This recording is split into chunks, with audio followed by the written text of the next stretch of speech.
Okay, everyone, welcome to another episode of Planet Elevate AI podcast, where we explore how AI is transforming the business world, not just through innovation, but with integrity. I'm your host, Imran Kadri today. Today, we're exploring a timely and complex topic, the future of ethical AI in small businesses. As AI continues to become more accessible, it raises new questions, not just about how we use it, but how we use it responsibly. Joining me today is someone who's been at the center of this conversation for decades, Ron Gerber, CEO of Angelbeat. Welcome to the show, Ron. Thanks so much for having me, Imran. Brilliant. Thank you for being here. And Ron's resume is incredible. He's built Angelbeat into a powerful platform for connecting over 100,000 IT and business executives with cutting-edge tech solutions in AI, cloud, cybersecurity, and data analytics. With deep partnerships with AWS, Microsoft, and Google, and a Harvard and Princeton pedigree to back it up, Ron brings unparalleled insight into how small and medium-sized businesses can embrace AI without compromising ethics, compliance, and customer trust. Ron, Well, I hope I can to your expectations. I've given a quick overview, but I'd love for you to tell our listeners more about Angelbeat and also what drives you with your mission to guide organizations with AI. Got it. Well, Angelbeat's really been at the forefront, leading edge in terms of educating corporate executives everywhere from SMBs to the largest Fortune 500 corporations about the latest technologies. As I look back over time, we've evolved from talking about Wi-Fi and 802.11 standards to the start of ASPs, which as they're now known as like software as a service, all the acronyms change, to the advent of cloud, to cybersecurity, and obviously over the last couple of years, AI has been top of mind amongst our attendees. So we've got a very solid reputation of delivering meaningful information in a non-salesy way, always bringing together the major technology leaders who are driving this, but also providing corporate IT executives from companies of all sizes to understand other complementary vendors. And in the end, we just want to be a trusted source of information so individuals can not only help their current employers succeed, be more flexible, understand and adapt to the latest technologies. Like everyone's trying to balance FOMO and fear of missing out on things versus going ahead full speed and potentially making the wrong and potentially costly decision from an organizational standpoint. And then I also take pride in that we also want to make sure everyone who comes to Angelbeat gets promoted and makes more money. So those are our two objectives. Fantastic. Fascinating stuff there. Thank you so much. Spence, on tech innovation, what shifts have you seen in how small businesses approach AI over the last few years? Well, AI affects organizations of all sizes. It's not just a question of the largest worldwide corporations. And one of the interesting things about the advent of AI, if you look back to organizations like IBM and Watson, when they're using AI to play chess without any real business applications, the reason why at the time IBM had the leadership role is they were the leaders in mainframe computing, and it was very hard for organizations, the SMB world, to be able to deploy the technology because they didn't have access to a mainframe computer.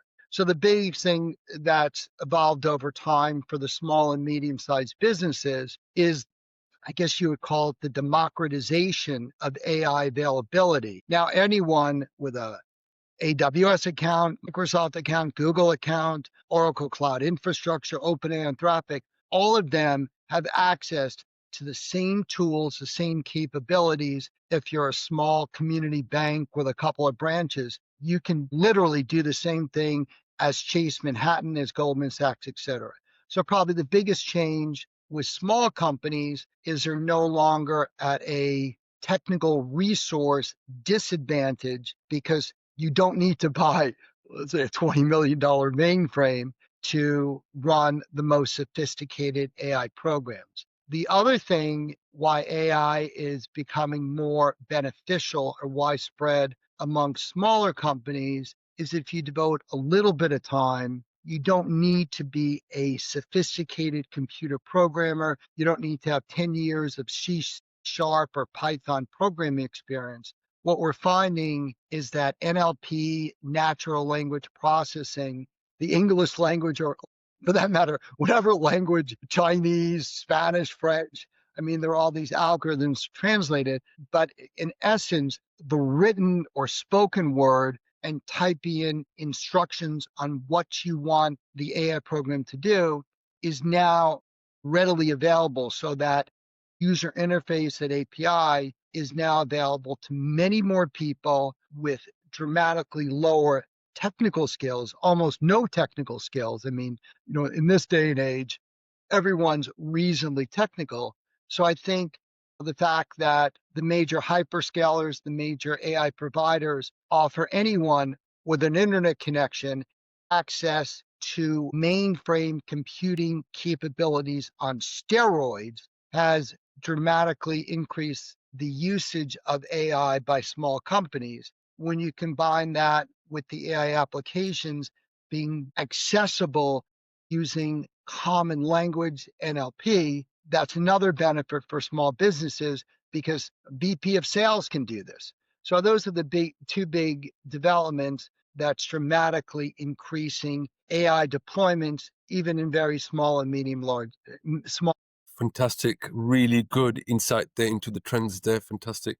You work closely with companies like AWS and Microsoft. What do their AI ethics conversations sound like behind the scenes, and how do they impact smaller organizations? Again, I mean, their approach using terms that are marketing buzzwords, but they put a lot of clout behind it, call it the whole notion of responsible AI, ethical AI, whatever terminology you want to use, they take it very seriously. And it manifests itself in several ways. They are offering you complete indemnification, let's say from legal or copyright implications. They are building in guardrails and provide you with tools to monitor the output of your solutions. The challenge, quite honestly, is that the term ethical AI may seem to be easily definable, like what's right or wrong. The challenge is that this is a world that's 99% gray, not 99% black and white in terms of what actually is responsible or ethical AI, whatever term you want to use. So you have to approach this when you're looking at ethics. Again, one person's, again, I don't want to have this terminology misconstrued, but there are unfortunately many wars going on in the world. One person's freedom fighter is another person's terrorist. I just point out that analogy because you have to be aware of your vantage point and how you're looking at what's right or wrong. So I think, a lot depends, and the onus is on the organization, even small and mid-sized businesses, to determine how they want to use that. And what they have to do is set up the right parameters, the right framework for using AI in a responsible and ethical way. And there are a couple of manifestations of that, especially in small businesses. But I just point out, like, I'm not exactly sure of your viewership, but a lot of these same comments will apply to even large organizations. So you have to deal with, when you're talking about responsible AI, are you wanting to deploy it to replace your current employees or simply give them agents to make them more effective? Or are you just trying to do it saying, we're not going to eliminate our staff, but grow our staffs? One aspect of ethical AI is looking at the implications on your workforce. So so many people look at ethical and AI and looking at the output. That is obviously important, where you need to be aware of what's being created. And there are lots of different permutations we have to wear. Is the information that you're generating creating significant unrest amongst your customers, your partners, your employees? And in addressing that, you just need to understand and make business decisions consistent with appropriate laws, appropriate regulations. I just caution people to, again, go back to my earlier comments. Ethical AI is a 99% gray area. There are certain black and white issues. You can't violate the laws, the data privacy laws within the area you live in. You can't violate laws on free speech, hate speech, copyright infringement. So those are the black and white situations. The bulk of it is when you're looking at output.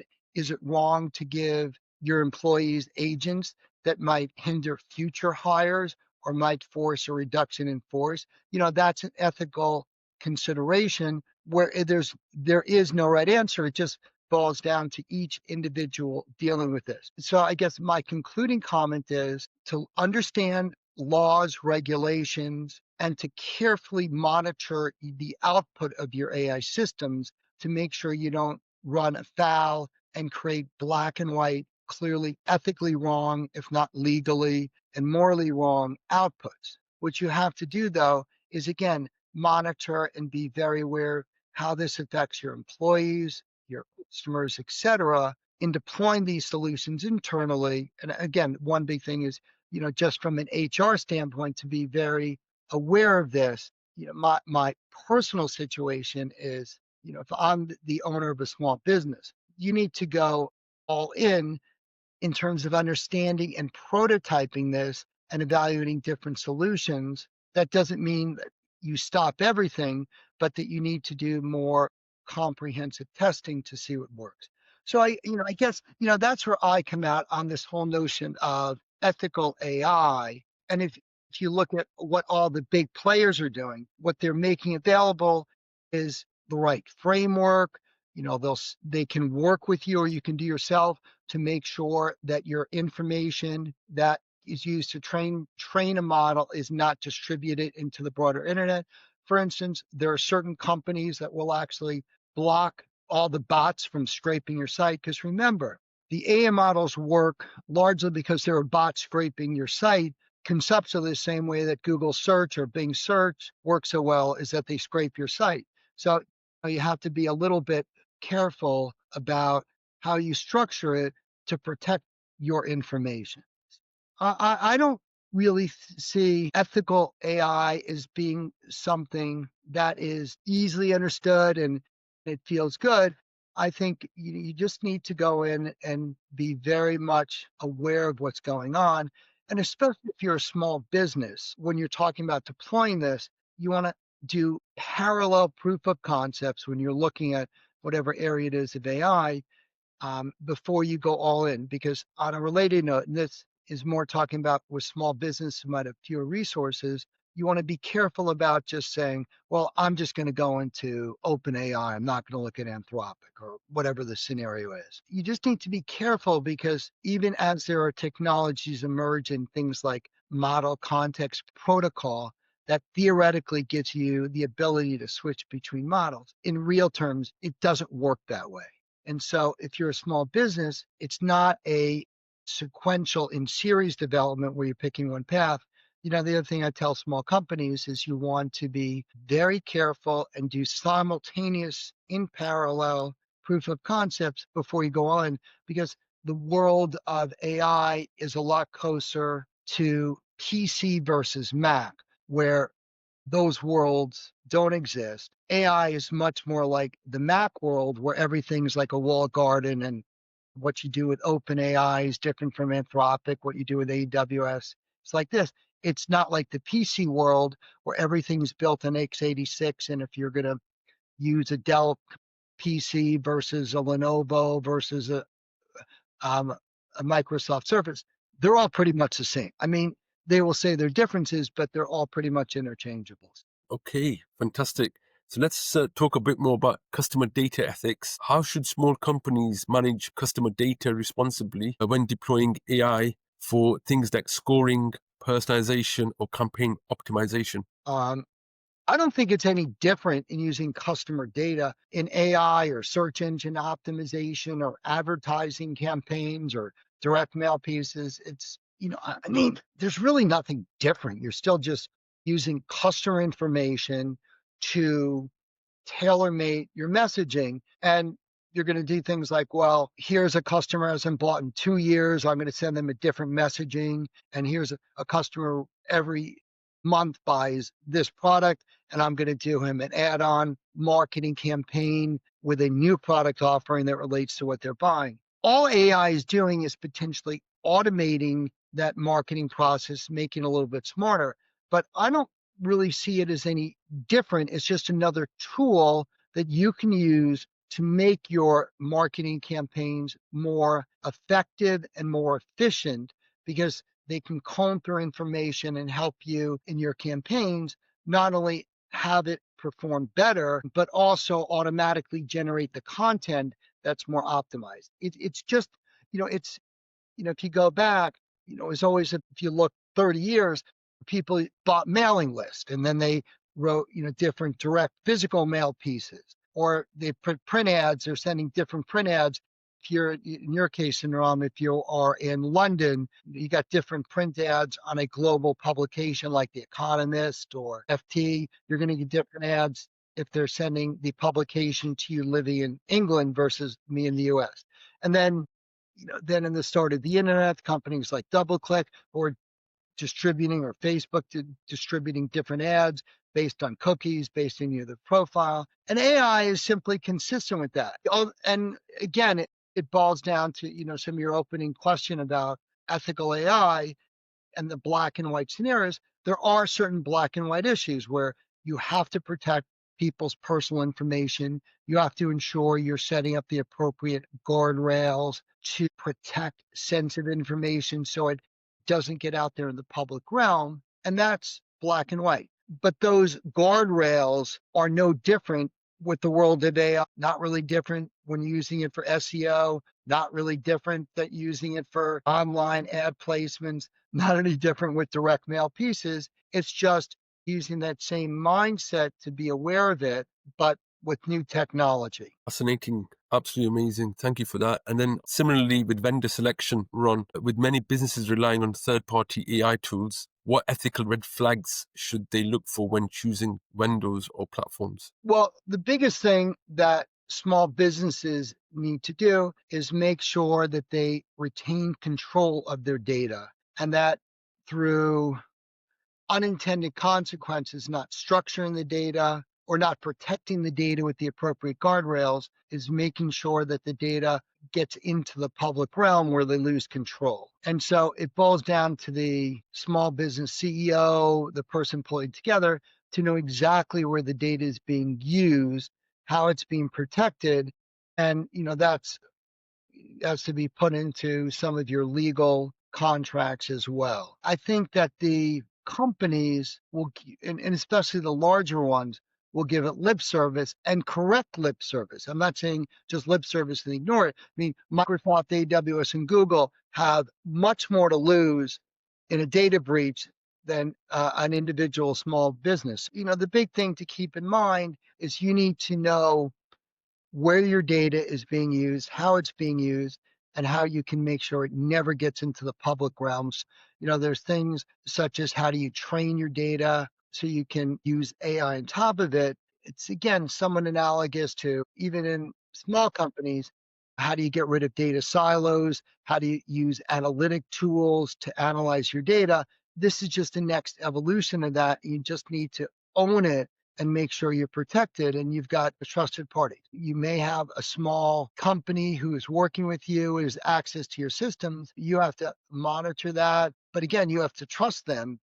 Let's say you're a developer who might be currently installing your computers and setting up antivirus and dealing with things like which computers can be upgraded to Windows 11 versus which ones do we have to replace because they're running Windows 10 but can't be upgraded. You have to, in the end, trust the people who you're working with, because most data breaches and hacks and nefarious activities like that are often perpetrated more based on a disgruntled insider versus some outside hack. So in the end, it's your assessment of people and who you trust. Excellent. And the next part of the podcast is touching on automation. So can you give examples of how unconscious bias can creep into AI-driven marketing campaigns and how small teams can catch and correct it? I think we've touched on this a few minutes ago. Now, there was a couple of things. And, you're talking like just in general, when you're talking about unintended consequences, bias, here you're talking about the output of your models. And there are a couple of terms, just so everyone's in a level set. there's regular output that may seem accurate. Okay. So you have to watch out for that and see how it is. There are hallucinations, which are regular output that is, by everyone's estimation, wrong. Okay. Something went wrong in the model. And then there's deepfakes, which is criminally generated bad output, but that's output used by cyber criminals. So if you just talk about normal output of AI models on one side, and then as you get to the area, as you're alluding to, this bias, this unintended consequences, as you get closer to that segment, then you're talking about hallucinations, which is output that is clearly wrong. The best way to address it is a couple of fold.